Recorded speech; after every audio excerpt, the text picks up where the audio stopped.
Yes, my name is Antoninah. They call me Antonia in America, in US. They're able to say Antonia because it's a very long name, so I have sort of adopted the name Antonia. It's a Spanish name. But in Kenya, they don't call me Antonia or Antonia per se, they call me Anne. But I use all these names. Today I'm going to be bringing a very special person. I'm going to be talking to somebody who's coming from a nation that is known for differences, racial differences. And so he's going to be coming to us to talk about, the life that he has lived, what he knows about that. He comes from a nation that has setbacks. And you all know that there are setbacks in nations. There can be setbacks in life, in communities, in your life, in your personal life. There can be setbacks. So I'm going to be introducing something very important, who is coming from a nation that has setbacks, that has racial differences. So he's going to be discussing with us the life he has lived and the experiences he has, and I'm going to be asking him questions. And his name is Anthony Green Jr. I call him Anthony Green Jr. He is a member of BIC in Atlanta, Georgia. He is a very good member in this church.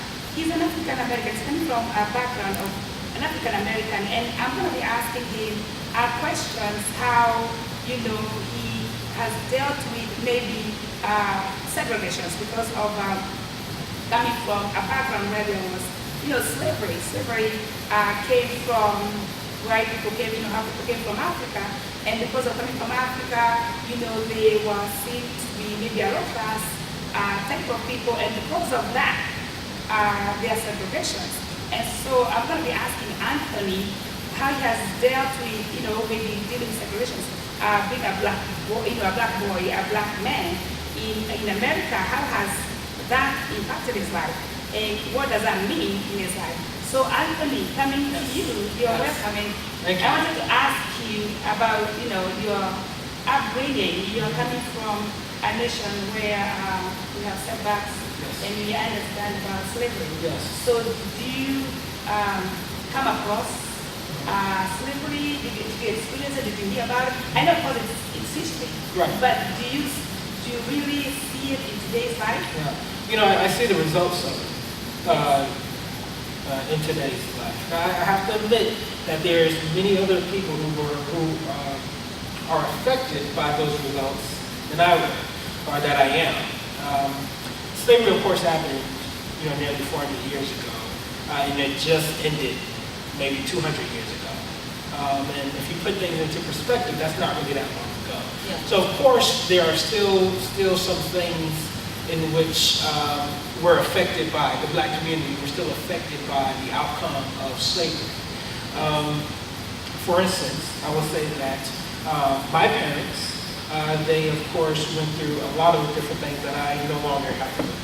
Right. What would you say that was? Well, it wasn't odd for my parents to walk down the street and someone may have said some vulgar things to them because of their race, as something as extreme as maybe someone spitting on them or throwing something at them, and this was even coming from law enforcement, because of their color, because they were black. They were treated very rough, treated very unfairly, treated unequally in this country. And it wasn't until they decided to take a stand, that generation, of course, decided to take a stand, that we started seeing changes. Slowly but surely, but changes started happening. As a result of that, I can say that things are better today. Not that things are totally different, or things are completely fair, but things are changing. Things are a change. So you can say that this, from what your parents told you, and what you can see today, you have seen progress in the sense that people have moved from, being seen enslaved, even though they still are feeling, or that connotation, once upon a time, the slaves, and so maybe, because at that time people were set aside because they were black, so because of that, you have seen some movement towards the positive, and it's not a little movement, it's not a little movement, it's quick movement. Right, right. So, so let me ask you, so when you are growing up, and your parents told you about all that background, because you're coming from an African American background, because they were the slaves. So how do you feel? How has that impacted your life, and what does that mean to you? Like when you're walking, even though you know it's gone, there's still maybe that little feeling in your mind, Right. you know, Right. I'm not glad. Yeah, most definitely. There's still an undertone, still very present. Because of their experiences, they were able to tell me, to warn me of things that can happen. You know, so in other words, they prepared me for living a life in America. I like to talk about the dinner table conversation that has to happen. You know, around some African American dinner tables is we have what to do or what not to do when you're out in public, when you're outside of the house. So, you know, for instance, if I'm driving in a car and I'm pulled over by a police officer, make certain that your hands remain on the steering So wheel. was that like something that your parents would tell you? They would tell Make us. sure that you behave, make sure that you respond positively, Right. you are responsible, you're positive, you behave yourself as a young boy. With the most You know, highest set of manners. You know, so you have this conversation. And so let me ask you, when you're growing up, because now I see you as a pastor, you know, you want to be a pastor, you're even going to school to be a pastor. So how did you transition from that life of, wow, we are black, and my parents or my great-grandparents went through this. So how have you moved on to a place where now you are, you know, you're going to be a pastor, you know, you have, you know, those days I've had that, you know, people are progressing, you know, people are set aside and, you know, could not interact, but now today, of course, now in the church, you can see people trying to interact, and, you know, there's community, and, you know, now if you go to some place, nobody's going to speak on you. Right. You know, so there's that connection now, people understanding, you can have a friend, you know, who doesn't look like you. So, thinking about that, yourself as a person, and wanting to be, you know, a great man of God, how did you transition to that? How is it, were there mentors? Yes.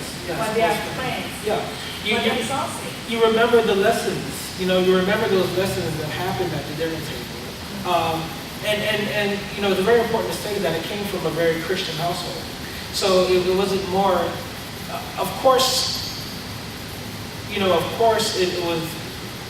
we were taught about our African heritage, and we were taught about what it is to be black in America, but first and foremost, we were taught how to be followers of Christ. Yeah. So those principles were very much so ingrained into us, into me personally as well.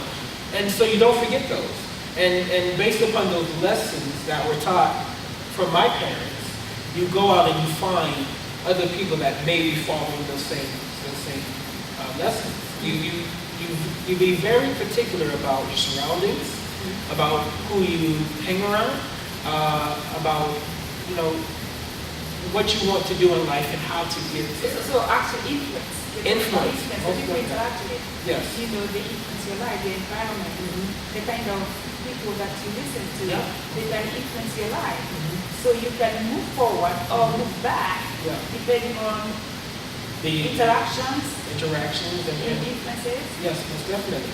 And that is very important. And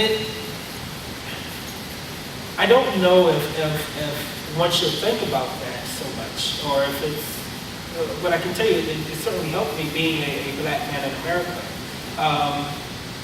Really being careful and precise about your next step.